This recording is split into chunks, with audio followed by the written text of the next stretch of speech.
Bom, galera, agora vamos observar a questão Enem PPL, número 121, a gente está seguindo a prova amarela. Vamos falar um pouquinho de termoquímica, uma questão que não caía há um tempo, que vai relacionar a poluição com a quantidade de energia liberada. Eu só sei de uma coisa, que hoje é um ótimo dia para você aprender química. Bora! Gente, então atenção à leitura. O que é que ele diz? Os combustíveis são materiais utilizados na produção de energia que, dependendo de sua composição, podem produzir diversas substâncias. Por exemplo, numa queima completa, ele nem precisaria dizer, mas se ele está falando aqui queima completa, com certeza produz o CO2, né? Composto orgânico, combustão completa, vai produzir o CO2. Ele diz que o hidrogênio se transforma em água e o carbono em CO2. Vejam se ele não deu uma dica legal. Cada carbono que tiver no combustível automaticamente vai transformar-se em um CO2. Ele deu essa dica, mesmo que ele não tivesse dado, você podia fazer as equações, só que faria você demorar mais. O quadro apresenta as entalpias de combustão de alguns combustíveis. Aí ele diz carbono, etino, propano, butano, octano e, sobretudo, ele fala a quantidade de energia que vai ser liberada para cada mol do combustível. Então, se eu tiver 1 mol de carbono, eu vou liberar 394 quilojoules de energia. Aí vamos olhar o que ele falou aqui embaixo. Visando a redução, sempre leiam o que ele quer, pelo amor de Deus. Visando a redução do impacto ambiental, qual dos combustíveis listados libera mais energia com menor produção de CO2? Então a gente pode procurar, a gente pode encontrar aquele que libera mais energia pela mesma quantidade de CO2 produzida. Por quê? Quem liberar mais energia com a mesma quantidade vai liberar mais energia com menor poluição. Então o que é que a gente vai fazer? Olhando para o primeiro combustível, que é o carbono, a gente sabe que ocorre liberação de 394 quilojoules a cada 1 mol de carbono. Só que em 1 mol de carbono, vocês estão vendo que eu também vou ter 1 mol de CO2. Então isso aqui é a quantidade liberada para cada mol de CO2. Então a gente produz 1 mol de CO2 e libera 394. Isso daqui é o primeiro combustível.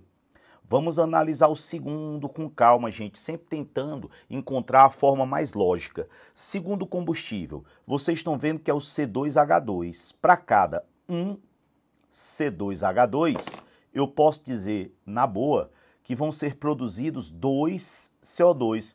Pô, Michel, por quê? Porque você está vendo que tem 2 carbonos. Se de um lado eu tenho 2 carbonos, do outro lado eu também tenho que ter 2 carbonos. Então o que é que a gente pode dizer? Que esse combustível, ele libera 1.300 quilojoules para cada 2 mols de CO2. 1.300 dividido por 2 daria 650 kJ para cada mol de CO2. Então vocês estão vendo que o segundo libera mais energia para a mesma quantidade de CO2. Então se eu libero mais energia poluindo o mesmo tanto, ele é melhor. Por quê? Vai ter mais energia poluindo a mesma quantidade. Então, por enquanto, esse combustível, esse segundo, que seria o etino, ele seria melhor. Beleza? Vamos analisar o terceiro juntos. Propano. Vocês estão vendo que para cada 1 C3H8, a gente vai ter a produção de 3 CO2. Sempre lembrando, a quantidade de carbonos de um lado tem que ser igual à quantidade de carbonos do outro. E o que é que está escrito? Que a energia liberada é 2.220 quilojoules. Então eu posso escrever que libera 2.220 quilojoules para cada. A cada 1 mol do C3H8. Agora, se eu tiver um mol do C3H8, eu vou ter 3 mols de CO2 a cada 3 mols de CO2. Se você dividir aí 3.220 por 3, você pode fazer aproximado, isso aqui daria para a gente 740 quilojoules para cada mol de CO2. Poxa, até agora esse aqui está ganhando. Percebam que agora eu vou liberar 740 por mol de CO2. É quem libera mais energia para a mesma quantidade de CO2. Para o mesmo efeito poluente, eu vou liberar mais energia. Beleza. Se a gente continuar aqui, vou diminuir aqui um pouco, vou colocar isso aqui para cá, subir aqui, ó. Aí depois a gente compara todos. Se a gente analisar, eu vou ter o seguinte: terceira substância, butano. A cada 1 mol do butano, C4H10, a gente vai ter 4 mols do CO2. E o butano, ele libera 2.878. Quando é para dividir por 4, é mais fácil que divide por 2, depois por 2 de novo, né? Então eu posso dizer que ocorre a liberação de 2.878 quilojoules para cada 4 mols de CO2. E se a gente fizer essa divisão, a gente vai encontrar 719,5 quilojoules para cada mol de CO2.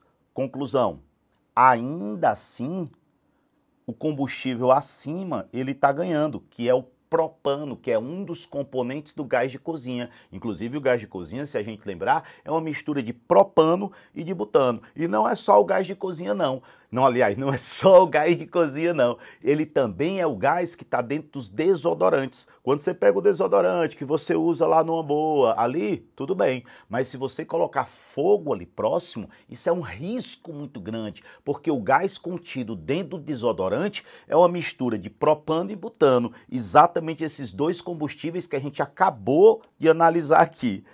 Depois vem o octano, que é o último que ele colocou. Gente, o octano é o principal combustível da gasolina. Então, se vocês observarem, octano é a principal substância. A gasolina é uma mistura de várias substâncias, onde o octano é o mais comum. Se eu observar, a cada 1 mol do octano, a cada 1 mol do C8H18, eu tenho 8 mols de CO2. Então a gente pode escrever que libera, aí tá aqui, ó, 5.471 quilojoules a cada 8 mols de CO2. Eu vou fazer essa continha rápida, aqui ficaria 5.471 dividido por 8 vai dar igual a aproximadamente 684 kJ para cada mol de CO2. Lembrando, gente, que não precisa ter uma precisão absurda, você pode fazer uma coisa aproximada, porque dividir por 8 não é uma coisa muito chata, é dividir por 2, depois por 2 de novo e depois por 2 de novo. É ter um pouco de paciência e tá tudo feito. Quando a gente compara, agora todos, ó, a gente pode analisar todos aqui, eu vou colocar para cá, pronto. Todos juntos, vamos ver se cabe todo mundo junto aqui, cabe, pronto, ó, todo mundo aqui na mesma página. Vocês estão vendo que o primeiro libera 394, o segundo 650, depois 740, depois 719, depois 684. A pergunta claramente é, visando reduzir o impacto ambiental, ele quer saber qual dos combustíveis libera mais energia com menos CO2. Eu sei que quem libera mais energia pela mesma quantidade de CO2 vai ser aqui, ó, o propano. Se o propano é o que libera mais energia para a mesma quantidade de CO2, ele vai liberar mais energia poluindo o mesmo tanto, ou eu posso dizer que ele libera mais energia e acaba poluindo menos do que todos os outros, porque se eu diminuir a quantidade de CO2, eu diminuo a energia de todo mundo, mas o propano continua liberando mais energia, então é quem libera mais por mol de CO2. Resposta da gente, letra C, numa questão que era muito comum cair na prova do Enem. Ele adorava fazer a comparação entre os combustíveis. Muitas vezes vinha o carvão, vinha o metano, que é o CH4, aí vinha propano e butano, que é o GLP, é o gás liquefeito de petróleo, e vinha o octano, que é o principal componente da gasolina. E se costumava fazer essa comparação. A todos vocês, beijo imenso e a gente se vê já no próximo vídeo.